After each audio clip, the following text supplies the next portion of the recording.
Welcome to Focus on Why. I'm Amy Rowlandson, your host. Join me to explore the compelling stories, profound insights, and captivating experiences shared by my guests from all over the world. Focusing on the importance of why, these relatable, uplifting, and inspiring conversations will empower, motivate, and guide you to create your own purposeful way of life. Have a purpose, have a plan, focus on why. Before we dive in, are you considering creating a podcast, or are you already hosting one, but it's not producing the results you desire? As a podcast strategist, I can help you launch or relaunch a purposeful and profitable podcast that will inspire, entertain, and educate a global audience. Book a call with me today. The link is in the show notes, and let's transform your podcast vision into reality. Today, on Focus on Why, I am joined by Aaron Phipps and Jon Cooper. Hello. Hi Amy, how you doing? Thanks for having us. I'm very well, thank you. And it's my pleasure to have you. And I'm just pleased to have tracked you both down. This has been a long time in the making to get you two in the same room and not have other commitments. So thank you. No worries. No, we're happy to be here. Thanks for having us on. So my first question is, what is it you're focusing on at the moment? Well, this is the reason you've been able to track us down, because the Paralympics are now over, I think. I mean, that's what we were working on, weren't we?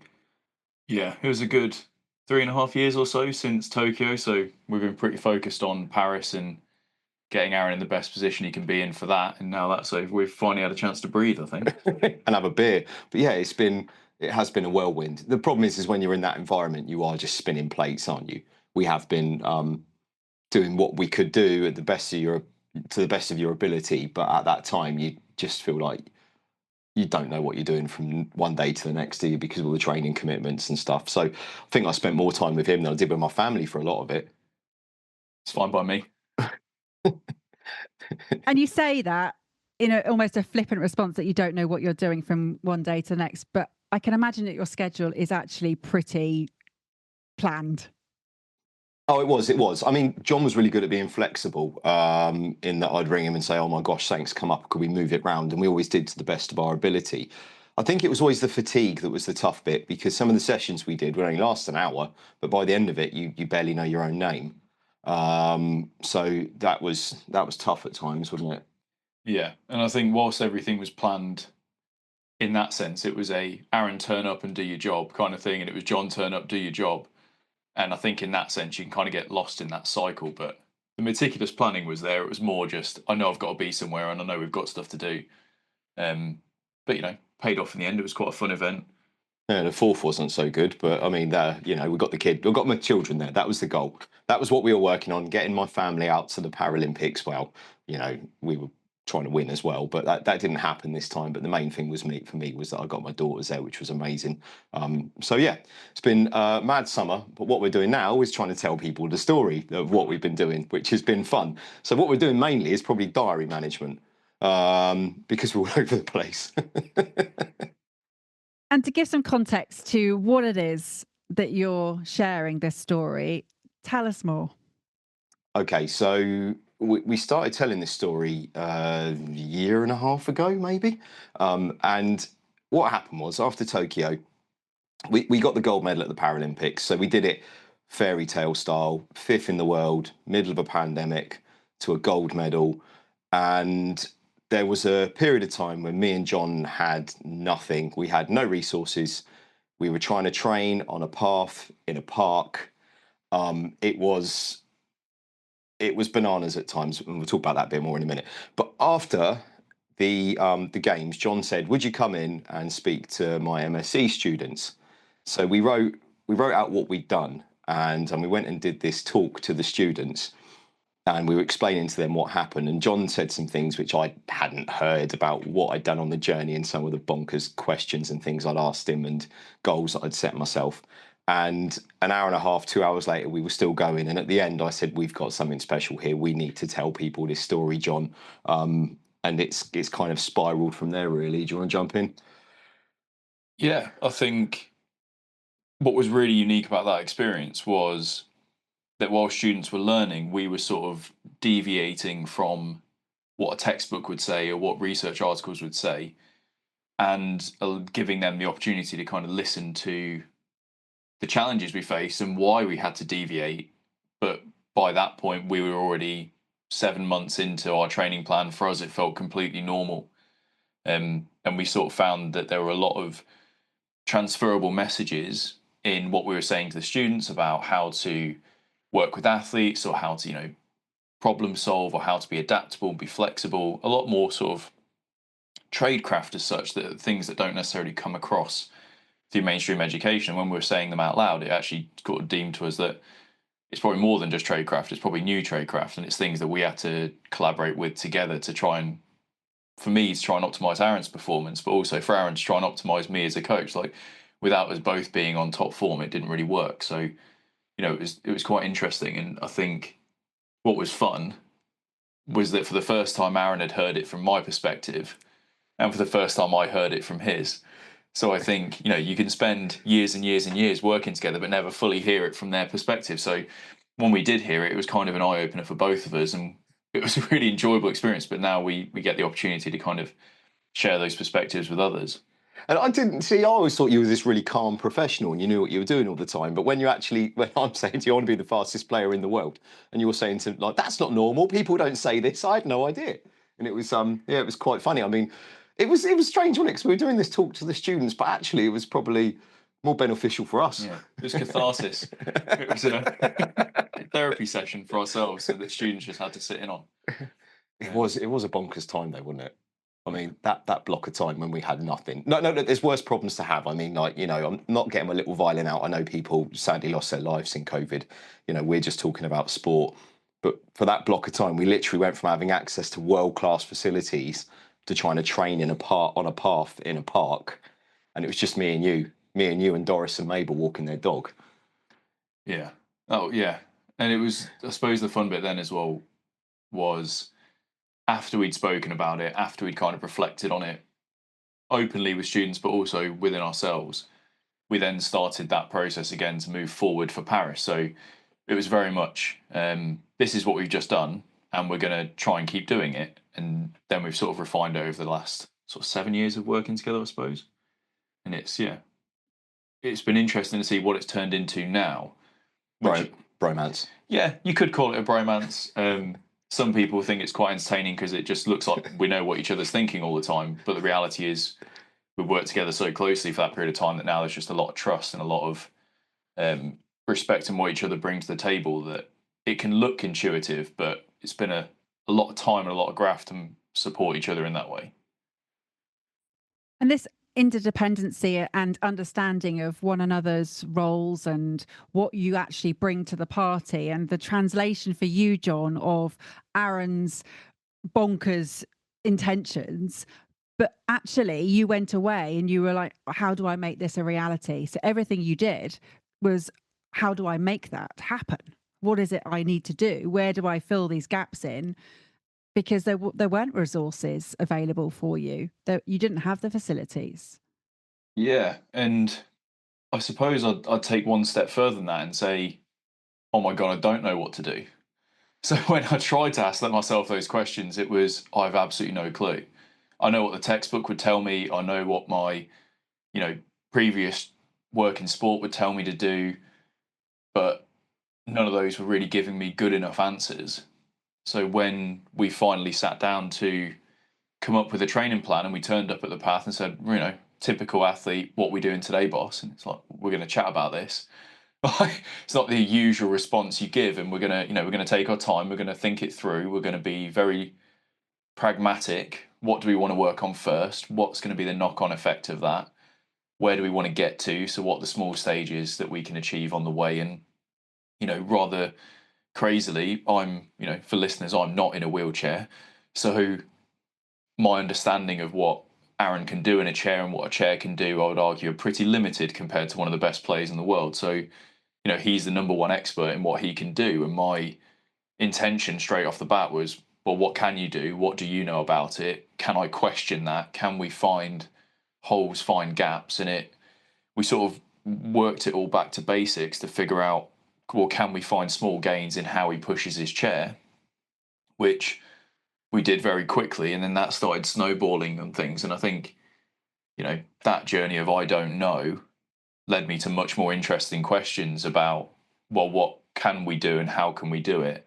And then from that, you apply a bit of that experience of how to plan the training program, how to progress the skills, how to move forward. But to be honest, it always referred back to, Aaron, what do you think about this? And he'd go, oh, here's what I think, X, Y, and Z. And then we followed that. So, I tried. There's a lot of talk at the minute around like athlete-centered coaching or person-centered working. And I think there's a difference between putting the person at the center of the journey and relying on the person to navigate the journey.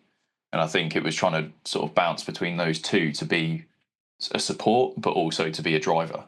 I think it's worth explaining to everyone as well. I think John's been very humble and in the way that he's explaining that. I mean, people generally don't work like this in sport. It's normally, John as a kind of sports scientist is my trainer and kind of tells me what to do.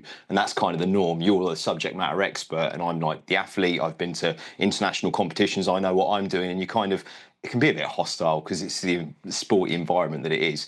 And what we started to do was just really started to be honest with each other and started to problem solve in a way that I'd never problem solved before. I'd never been coached like this before and come up with, but we had to. We were forced into it because it was the middle of a pandemic and all we had to train on was a path.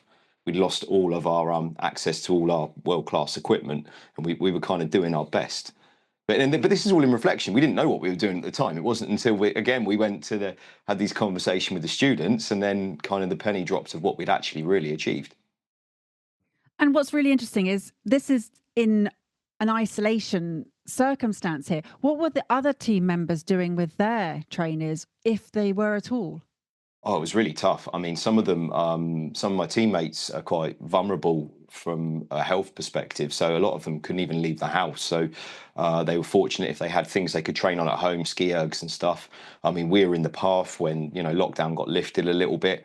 I was really lucky to have John, if I'm being honest. Not all my teammates had access to that, depending on where they lived and just the nature of where they were located in the UK. And people just kind of did their best, but we did what we did and actually probably performed better than we would have if we hadn't have had a global pandemic, which is daft. Well, it's not daft because what I'm hearing is that you challenged the status quo and really stripped everything back and thought, well, actually, is this the best way of doing things? Could we be doing things differently? And being forced into this situation where you didn't have access to the resources created an environment that was unknown to both of you. And so there was nothing to lose because everything that you did was of benefit because, as you said, other people couldn't even train.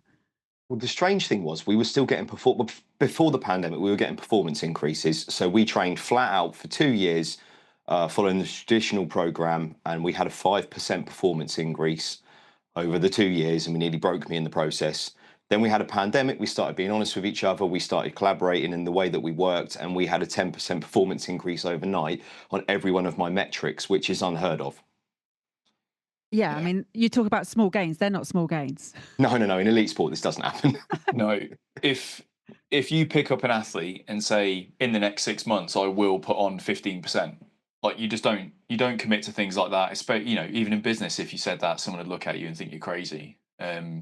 And that you're probably full of it and it's not real. And then you'd say, well, where's the proof? Like, show me. And I think where we didn't have the opportunity to measure all the time, we had to go off gut feeling and what's working, what isn't, in our own judgment. We sort of hoped those numbers would translate, and what we were seeing and what we were feeling and, the kind of conversations we were having and how we were progressing made us think those things were happening.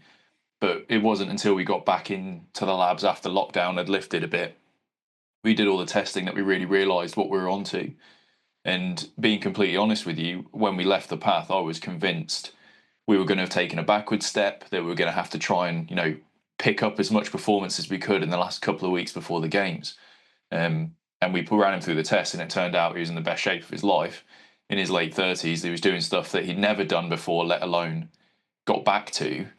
And we were seeing numbers that, we hadn't seen him produce before. I think one of the times, granted this is over a couple of years, but by the end, we were warming up with numbers that he was sprinting at when he started playing wheelchair rugby. And when we continued it from Tokyo to Paris, the numbers he was sprinting at before Paris were, 4 kilometers, 5 kilometers an hour faster than what he did before Tokyo. So everything we thought had worked then, we sort of did it again, which was a bit crazy. I was waiting to find a ceiling, and we never quite got there. So, there might still be lots of untapped potential in those arms, mate. Aaron, are you retired now? Are you done? I don't know. I'm taking a break at the moment. We're going to see how it goes. It's tough being in a team sport because you're away from home from a lot. You're away from home a lot. So it's just, I don't know.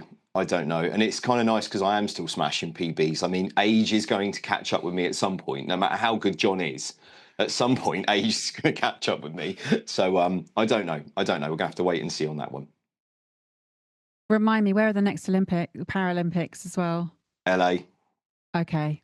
Well, so with the goal of wanting the family to be there, and that was so important for you because they couldn't be there. In fact, nobody was at Tokyo, were they? I mean, that must have been weird behind closed doors.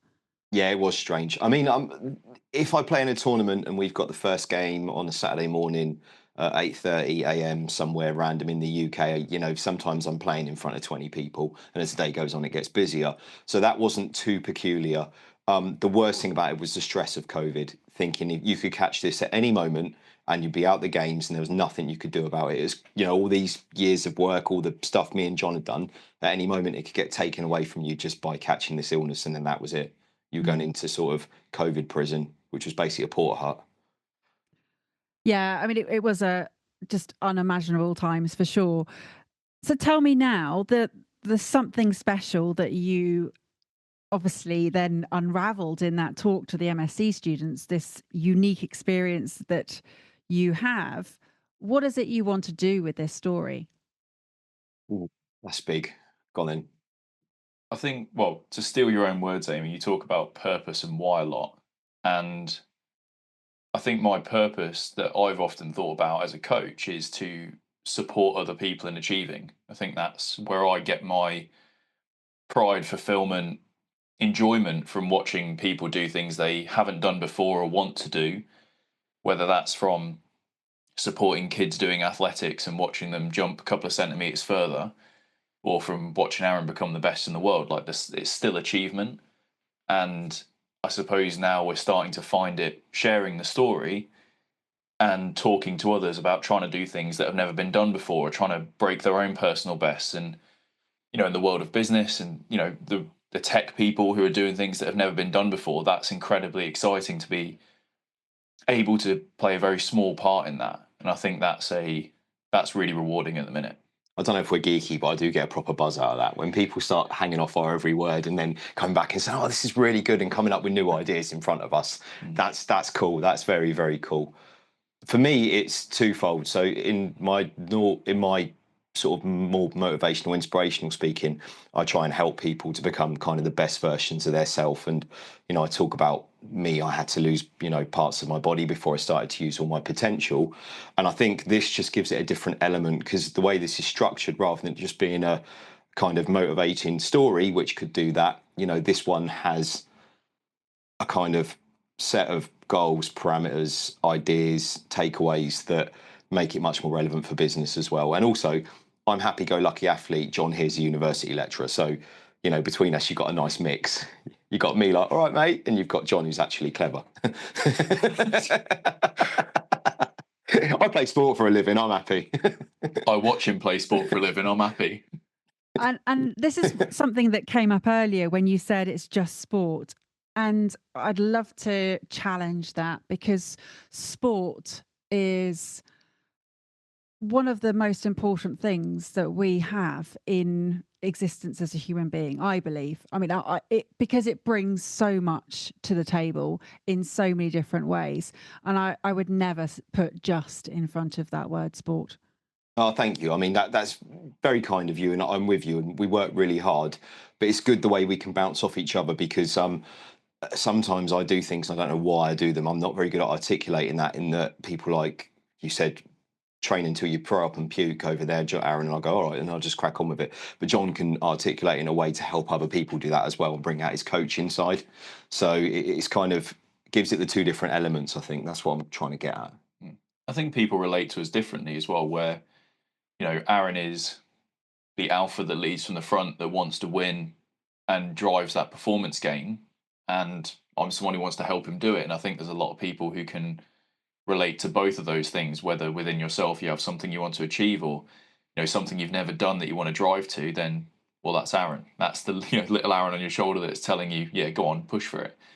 And then when you say, I'm not sure how to do this, and you reach out to someone else, like that's Jon coming to kind of give you a hand. I think whether it's in businesses or in groups, and we've worked with some charity organisations, we've worked with some big businesses, and there's always people who will have those roles. And I think that's where the real joy is coming from. Is after the talk, you hear from the people who are in those supporting roles, and you're giving them some ammo, you're giving them some things they can do to be bigger part of that journey. And also, there's the people who are the Aarons of the world who want to keep pushing on, who love seeing those numbers go up. And I think that's also enjoyable. And you mentioned, Aaron, earlier that you have been an inspirational speaker for a while, and that's an important part of what you do. And here now, bringing Jon into the fold, you have the opportunity to collaborate with someone who you mentioned earlier have got so much trust and respect for. And that relationship, again, takes it to a different level. So you can be on a stage and you'll definitely inspire people because of what you've achieved as a result of your commitment and perseverance and drive. But seeing the collaborative approach and that dynamic of how you've worked together to contribute towards the results, that takes inspiration to a different level that is relatable and is so powerful. And as you said, of relevance to business or communities or charities or schools. Tell me more about what's important to you about this collaboration. Oh, I think for me, it was just the way that going back to that original talk we did for the students, and the buzz they were getting, and all the questions we were getting back. I felt there was a bit of sparkle dust in the air. I knew we had something interesting here, and obviously now we've refined it and made it more and more and more concise, and worked on it, and hopefully made it better and better. It's just trying to help people really to be the best versions of themselves, be the best version of their business. I think I'm going to jump back to like what you were saying earlier about us bringing something different, and that collaboration side is, together we're more than the sum of our parts, if that makes sense. And I think we know that from working together we can do things which we didn't dream of. The gold medal was something we whispered to each other in the build up to the games, and we said between ourselves, this is the goal. But if anyone else asked, it was a different story. It was let's be modest, let's be humble, let's not say it. But every day when the doors closed and we started training, it was, what does a gold medal effort look like? Is today a gold medal session? Like, that was our common language. So, and I wouldn't have said that was something that would have been realistic or measurable or achievable. And I know there was a lot more to it than just myself and Aaron. There was, a number of other people who supported Aaron. There was a number of coaches at GB that were available, that his teammates were involved. It's more than just us. But what we did felt special. And to be able to bring that and sort of keep that fire alive by working together, I think is really, really important. And for me, it's great to take what we've done into another world. So it gives us more chance to work together. And I think that's the spark that I don't want to lose. No, it's cool, isn't it? Our little bromance we still got going on. We get to go around now, yeah, even though we're not playing as much sport at the moment. Yeah, we're still doing our thing. But I think and it's showing people that even when things are really, really tough and not going how you want them to, there's still almost a light at the end of that tunnel, and how we achieve that, I guess. In a really nice way, it's also a huge privilege to have someone like Aaron, who is incredibly inspirational, professional speaker, say, I want you to come and do this with me. Like, we've sort of transcended past our coach-athlete relationship. It's now mates who do a number of things. One of them is speak, another one is sport. It's that extra thing. And, being invited to join this and talk about us, one, it rekindles it a bit. We get to live the glory days, but also, it's a huge privilege to be seen by an athlete or by a mate in that way, that you are bringing something to the table. And I think that's a huge privilege as well. It's when people come up to us at the end. That's what I love. I love that when we've made a difference or a change, and they come up and chat to you at the end and say, oh my gosh, you know, something's happened in my life, or you know, I'm going to do this in my job now. You know, I've been scared to do this and I'm going to take that on. Or when the manager rings me up and go, oh my gosh, they've just like put 3% on their bottom line. How did you do that? You know, we're like, oh yeah, good, great. So it's that part of it. I love that bit. Love that bit, making a difference, I guess. And one thing that I'm really hearing here is when you play a game or you are involved in sport for one different discipline than another, there is that goal that you're focusing on. And it could be a particular, for you, it was the Paralympics, it could be the World Championships, whatever it is, there is that moment in time that you're reaching to, that date, and then it's over. And it's this huge focus for such a long period of time, 3.5 years, or for the next Olympics, Paralympics, or the next World Championships, whatever the distance of time is, and then it's gone.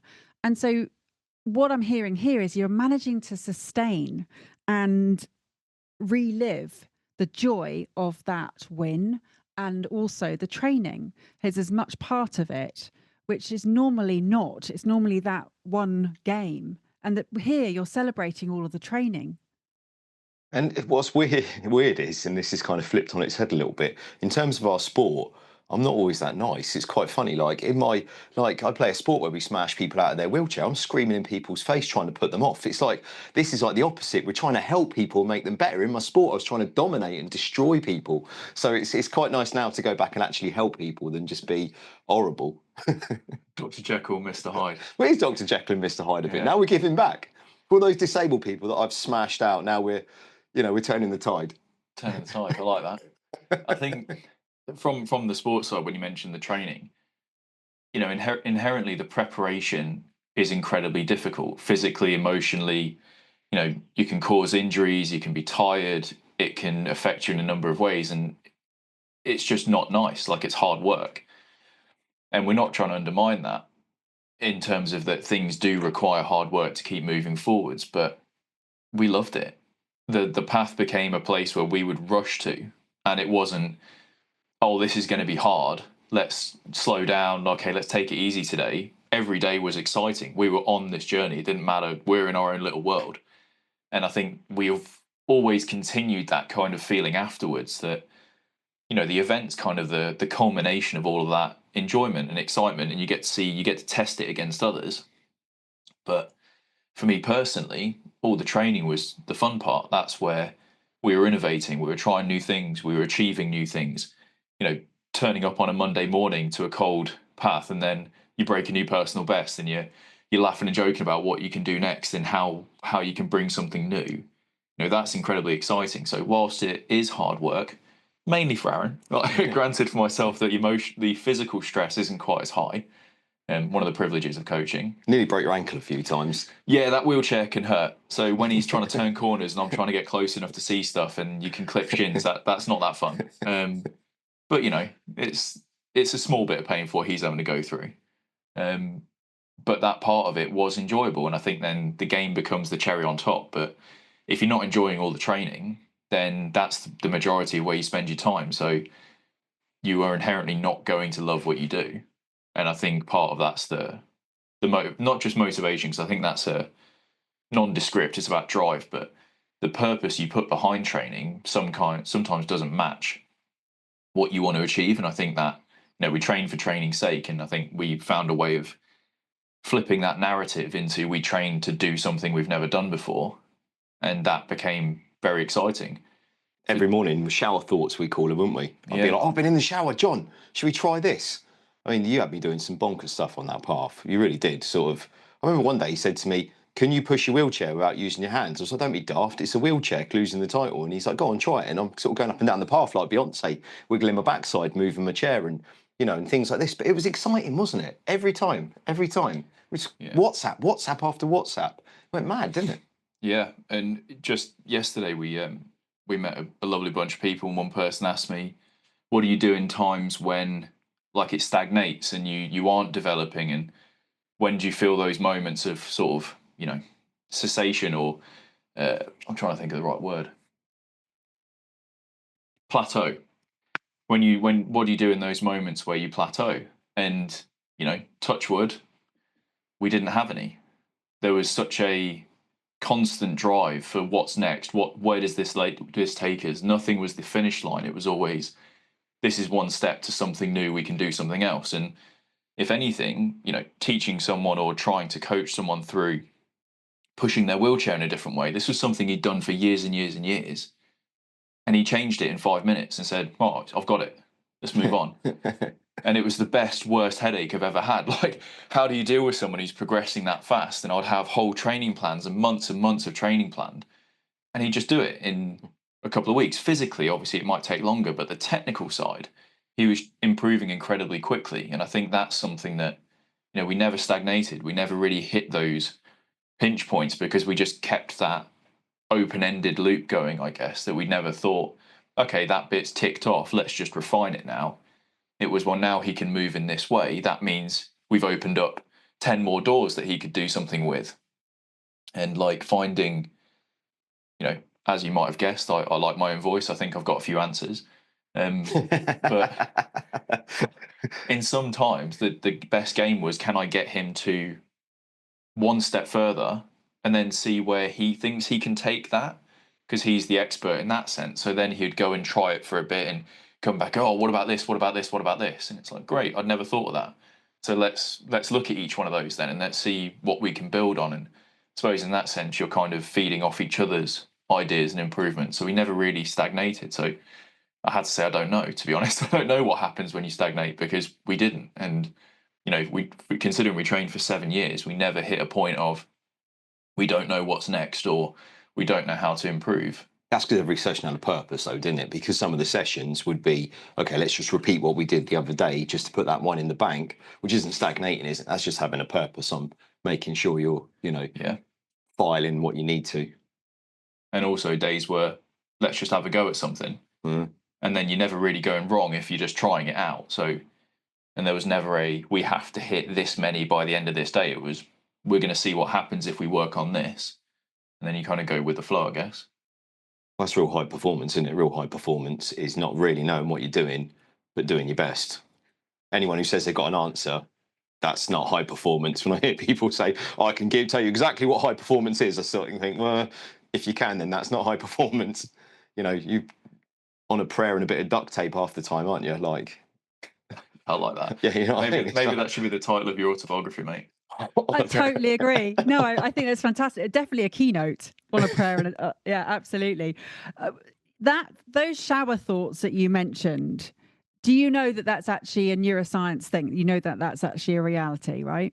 No, go on. Well, Okay. Just before you go for that, this happens to us a lot. Someone will say, oh, did you know that's called like redesign thinking? Or did you know that's something like this? And it's, no one told us at the time. No. So in that sense, it's like, oh, great, fantastic. I just call it high performance. Everything's high performance. It sounds good. So simple activities like taking a shower or watching raindrops trickle down a window pane or watching the flames of a fire, it enhances alpha wave brain activation. Really? Okay. Which is when you are in a state of relaxation and quietness, which is divergent thinking, your mind is alert, but it's calm. And you're not actively processing information. So this is when you have improved creativity and learning and focus and stress reduction. So being in the shower is absolutely the time when you have these fantastic ideas. It's a thing. And there's been many studies of which, I mean, I reference one of them in my book, which is focused on why. And in fact, I reference two. One is Rani and Rao, 1996, and the other one is Sobolewski. I can't say Sobolewski. Sorry if I've butchered that name, to whoever that is, et al. In 2011. And it's about allowing your mind to wander freely and to have this creative potential to a solution. But don't use all the hot water because your family will be really annoyed. Hey, Amy, I've got to say, I do still have your book. It's sat there staring at me. I will read it at some point. I might have to wait till you do the audio book, though. And it's done. It's out there. You can listen to it. It's on Spotify. It's on Audible. Is it Go actually? listen. Yeah, it's been out for months. Oh, sorry, I didn't know that. That's all right. I've only got the paper one. He's still coming off Yeah. the back of the games. He hasn't. Oh looked yeah, at his yeah, head. No, yeah, no, yeah, no. yeah. I've been too busy, Amy. Yeah, too busy. Sorry. It's all good. At the time we spoke, it had been delayed for whatever reason, but no, it's there. It's free on Spotify if you've Oh, got a amazing. Spotify All right, I'll account. listen to that. Amazing. Okay, thank Yeah, you. but yeah, that whole space to think and reflect, that whole also the lack of assumption that you know everything, the being willing to try new things, that creative iteration is again, translatable into so many areas. I just want to go back to the fact that when you're building towards something as an athlete and you hit that moment where that particular event finishes, a lot of people then, or a lot of athletes and sporting professionals really sort of go off the cliff in terms of, well, what now? And whereas here, because you're telling the story, you're able to sustain this joy of that moment and that build up. And that's a difference I'm hearing here, is that it's continued because you're translating everything you've done into the ability for others to really take advantage of those learnings. There's a few points on this. There's the sport thing, actually. One, I think it's actually easier in sport because you have a defined moment where you have to go out and perform. Definitely, often saying this to business people, like you get to the Paralympics, you've got the date when the games start, come hell or high water, you've got to go and perform, which actually I think simplifies things because it is what it is. You can't move away from that. I think in business, when you've got so much you're working towards, the waters can get a bit muddied. So I do think that makes things a bit easier in that sense. It was weird. When we won, I'd never won anything before. Like literally, we'd always come fourth or fifth every major tournament. And people said, oh, when they won, it wasn't as good. It's a load of rubbish. It was better. It was amazing. But there was some problems. Like I went into the media interviews and I didn't know what to say. I'd always said like, oh, we'll come back stronger, we'll regroup, all that sort of stuff. So I just sat there holding this medal going, oh, we did it! We did it! We did it! Like a complete moron. Yeah, because I didn't thank anyone. I didn't say anything poignant. I had my moment in the spotlight and I just stood there like, what's the word? Like gormless, not that, but I was so, we did it, we did it, we did it. Shell shocked. We Yeah. did. Now the coming fourth was tough. I mean, being brutally honest with the team that we had, top players retired after Tokyo because we'd won, rightly so. With the team that we had going into those games, fourth was actually a really good result, if I'm being brutally honest. Now, I was as fit as I could be. Me and Jon kept doing our thing, but there's only so much you can do in a team sport. It was probably on par with the gold medal, to be honest, with the team that we had. But the history books will always say fourth. But actually, through my speaking, it's probably helped me with my mental health to deal with it. Because I'm a competitive, angry athlete at times. And, the big thing was getting my daughters there. And the more I've told that story and people have come up to me and they're crying and saying, oh, that's so beautiful at the end with my girls getting to the games, I think that's helped me to process it as well, the way that we've spoken through it. And again, like I think Jon's given up all his time and coming fourth feels like you failed. And logically, I know that's not true. And I know he would never think that. But it's that weird thing that you feel like, oh, I'll tell you what, if someone else says to me being fourth in the world isn't that bad, I'm going to punch them. But that feeling that you've not done, you've put your heart and soul into something. You've put absolutely everything, all your energy into something. You have nothing else to give, and then you failed. That's what it kind of feels like. But now I'm coming out the other side of that. Just to touch on that bit where he's saying, like, I've put time in. Yeah. But for me, that time I wouldn't have spent any differently because we enjoyed every minute of it. Like, I did wonder where the hell that was going. Yeah, no. But the training side of it was amazing. We did some of the best stuff we've done. We collaborated. Every session was enjoyable. And going to the games to watch him play was like, the present at the end. It's like, great, let's go see him do his thing. And, I was there in the opening game when you beat the reigning world champions by 1 point. It was an amazing game to watch. I went and said hello to his wife and kids beforehand. We had a bit of a hug and everyone said good luck and watched an amazing game. So whether the overarching result wasn't quite as high as it was the previous time, I still watched him do something that they'd probably never done before and watched him do some things that didn't think were possible before. And off the back of Tokyo, we watched every game change. Like, I think the sport improved massively between Tokyo and Paris. And it was quite fun to sort of sit back and go, maybe we had a small impact on that. Maybe us messing around on the path, making something new, showed the world something different was possible, and then everyone else took huge steps forward. And I'm not trying to make that sound like, you know, we were the epicenter of this moment of change. There's probably lots of stories like that, but I think there were certain things that Aaron did in Tokyo that other nations and athletes started replicating. I think that knock-on effect has improved the game overall in some areas, and that might be my just biased perspective, that I think, you know, Aaron did some things that I don't think were expected.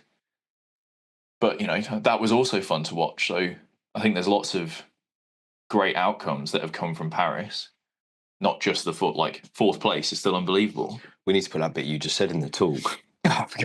We need to tell people that. We need to say, like, we can make improvements in your business that you can then, like, other businesses will be the envy of you.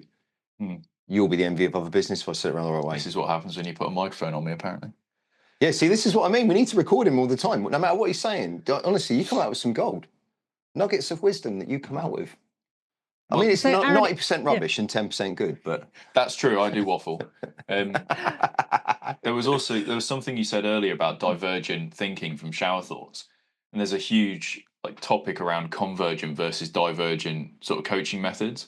And I think that's where, if we're going to put the scientific terms on stuff, a lot of our training processes were divergent. We don't have an answer. We're not trying to form to a single solution, or I'm not trying to make Aaron think the same way I do. It was, how divergent can we go, and then create something tangible when we got to a sort of meaningful moment. And I think that divergent thinking is probably the thing that we've continued to do the most, is, well, what if we did this, and what could this be? And there was never an agenda behind it. There was never, I've got an ego, I want Aaron to do something I've told him to do. It was, well, if this thing's going to help, great, let's go for it. And same, you'd give Aaron the space to be divergent with those new things and say, well, how could I do this? What would this mean to me? And he'd go off for 20 minutes trying things out and, processing it himself, and then come back and go, right, I've done that. Now I could do X, Y, and Z. Now I can do that, and that would look like this, and that would have this impact. And it's like, great. Well, now what if this? And you just keep going. So that concept of divergence, I think, is one of the real underlying messages, I think, of what we've sort of termed as like a performance mindset. But it's that ability to not try and refine to a point, but to keep expanding, I guess. But again, this is back to this point, that wasn't normal. That wasn't normal before. A lot of ego in sport, a lot of ego, a lot of, I'm the trainer, you're going to do what I'm saying, I'm the athlete, no, I should know what I'm doing. So to actually work like this was unusual. Which I would like to add is pre-lockdown behaviour from myself, not just others. It's and me. No, you weren't that bad. We always kind of worked together, but the pandemic accelerated it, I'd say. Yeah. So, yeah. Aaron, if your book is this on a prayer and duct tape, Jon, what is your PhD thesis on? I'm 6 years into it. Is that what it's called? I'm 6 years. I'm going to get you a T-shirt that says that. I'm 6 years. Only if I can keep peeling off the numbers to do more and more and more. So my PhD thesis is in individual zones of optimal functioning, in particular within strength, endurance, and power-based performances, and within strength and conditioning. And again, I think a lot of it ties to this: how do we feel? How's that impacting our performance? What roles do coaches have in shaping an athlete's affective state or their responses to the situation around them? And it's really interesting looking into it, but I think sometimes it's quite hard to bounce between a researcher mindset where you're trying to go in with, no preconceived ideas and just trying to follow what the data is saying. But then I'll walk out of that room, go and train with Aaron, and it's right. I know I'm happy with the theory. I'm still looking into this, but let's actually do something about it. And kind of bridging that gap, I suppose, is a lot of the grey area where, you just kind of have to listen to the person in front of you. And I think that's why having a very strong, trusting relationship that we've built over time gives you a kind of free roadmap to explore that and not really make mistakes. Whereas I think if you go in saying, I definitely know this answer, you're more likely going to be wrong. So you're going to make a lot of mistakes and learn through trial and error. Whereas I can just be open, say I don't know, ask a question, make less errors. So I spend less time making errors and I can just keep moving forward. So I think that was probably one of the biggest learning points that I don't think it'll make it into the thesis, but it's definitely helping me on a day-to-day. Well, from that perspective of understanding, let's say, what Dave Brailsford did for marginal gains in the cycling team back in the day, what you've done here were not marginal gains. I mean, 15% is huge. And so there is definitely something here that is greater than, if possible, the academic perspective, which does have constraints, as you say, in terms of having the bias, but translating that in also into a book of relevance for people. Yeah, and we in the talk we have two ways we try and spread it out to people. So we have our key takeaways, John, which are absolute truths.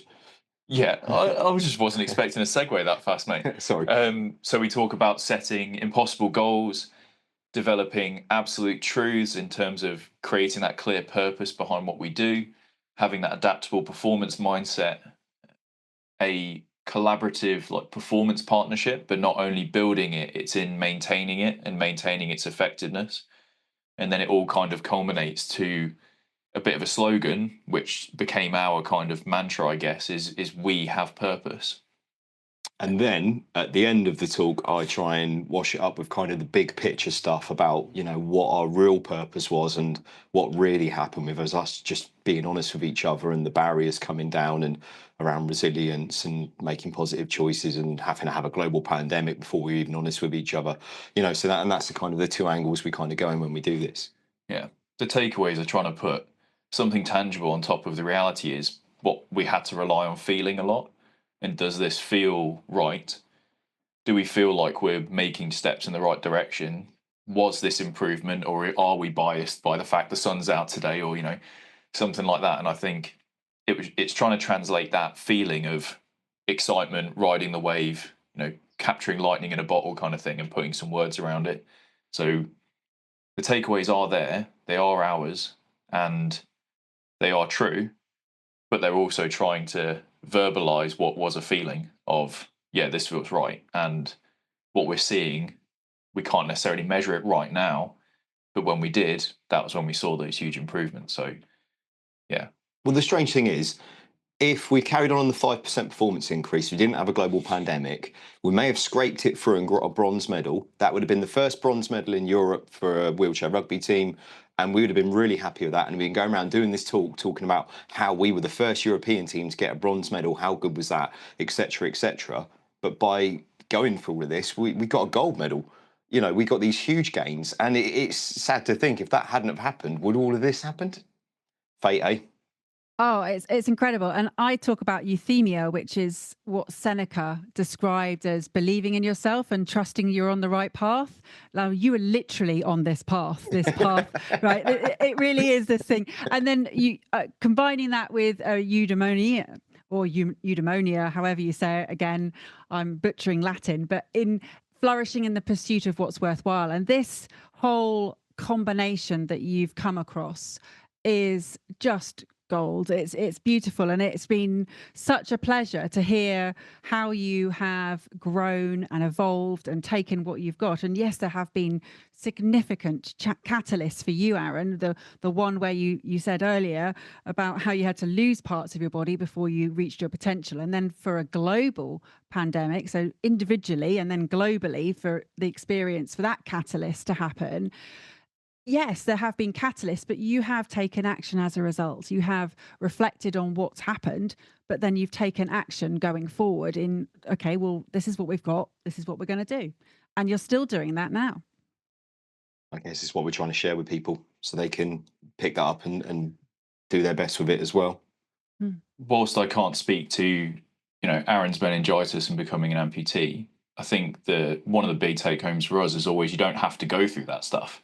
No. Like you shouldn't have to have as big of a shake-up as we had to realise that there were some things we can do. And I suppose that's why we really enjoy giving the talk and talking through our path to gold and having those moments is we're trying to be that catalyst without something devastating having to happen to people, and just highlighting that, there are pockets of people that think this way, and you don't have to experience trauma. You can actually have quite a nice time and hear from us and hear about our traumas. Yeah, it's a good way of putting it. I wholeheartedly agree. And it is such a key point to make, that you don't have to have had personal suffering or witnessed suffering of any kind to be purposeful within your action. It so happens that from people who have come on the podcast, those who have a greater understanding or a greater desire tends to be those who have experienced it personally or witnessed it personally, because it then means more, and then therefore you've got more significance coming from that. However, it doesn't have to be. You're absolutely right. Oh my goodness, honestly, we could talk for hours on this. This is huge. And I'm so grateful that you've made the time today to come and talk on the podcast and share what it is you're doing. We're going to put the details in the show notes, but share with the audience how they can get in touch with you. They may want you to come and talk, or they just want to chat, or tell them what they've done as a result of hearing this. Yeah, easy peasy. It's probably easier to find me than John, because I got blue ticks, he hasn't. No, just joking aside. AaronPhipps.com is my website, and Aaron Phipps GBWR on socials. But if anyone's ever wants to run anything by me, you know someone who's become disabled, you've got a question, whatever, just drop us a quick line. We'd be happy to answer it. Fantastic. Well, those links are all in the show notes. Again, thank you for sharing why you're doing what you're doing, why you're being who you are, and what you're looking to achieve as a result of your experiences and how you're building on that. It really has been a delight to have you on the show. Have you got some final words for the listeners, please? I suppose from a coaching perspective, or someone who, his role is to support others, I think for me it was be comfortable not having answers, being able to be vulnerable enough to admit you don't, and be willing to accept expertise that are in front of you. Because what I learned from working with Aaron is that he's the expert of who he is and what he can do. And that's something I need to tap into. And there's an awful lot of value there that helps me do what fulfills me. So I guess it's recognizing that everyone's bringing something to the table, and there's a lot of value in that. And that's probably the best information I've ever learned is from each individual. Okay, and on this point of people don't have to go through something like we went through, well, I went through and then we went through together. I had to lose 30% of my body before I started to use 100% of my potential. People listening to this don't need to go through something like that. Everyone's got that potential there. You just need to tap into it. What value have you gained from tuning into Focus on Why today? What are your reflections with actions? I'd love to hear your thoughts. Please leave a review on Apple Podcasts or via LinkedIn and share how Focus on Why has made a difference to you.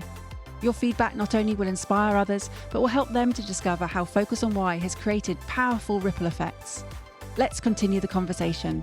Connect with me on LinkedIn, Instagram, Facebook or X, join the Focus on Why Facebook group, and sign up for my weekly newsletter, Friday Focus, to keep in touch. All the links are in the show notes. Have a purpose, have a plan, focus on why.